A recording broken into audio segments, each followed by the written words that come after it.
ಉಡುಪಿಯ ಶ್ರೀಕೃಷ್ಣ ಮಠದಲ್ಲಿ ಡಿಸೆಂಬರ್ 26ರವರೆಗೆ ವಿಶೇಷ ಕಾರ್ಯಕ್ರಮ ವಿಶ್ವಾರ್ಪಣಂ ನಡೆಯಲಿದೆ.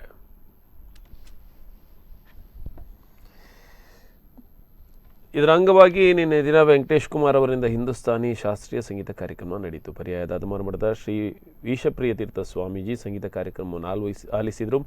ಇದೇ ಸಂದರ್ಭದಲ್ಲಿ ಅನೇಕ ಕಲಾಭಿಮಾನಿಗಳು ಉಪಸ್ಥಿತರಿದ್ದರು. ನಿರಂತರವಾಗಿ ಪ್ರತಿದಿನ ಅತ್ಯಂತ ವಿಶಿಷ್ಟವಾದಂತಹ ಪ್ರಸಿದ್ಧ ಗಾಯಕರ ಅನೇಕ ಕಾರ್ಯಕ್ರಮಗಳು ನಡೀತವೆ. ಅದರ ಜೊತೆಯಲ್ಲಿ ಅನೇಕ ಸಾಧಕರನ್ನು ಸನ್ಮಾನ ಮಾಡುವಂಥ ಕಾರ್ಯಕ್ರಮ ಕೂಡ ಈ ಒಂದು ವಿಶ್ವಾರ್ಪಣಂನಲ್ಲಿ ನಡೆಯಲಿದೆ.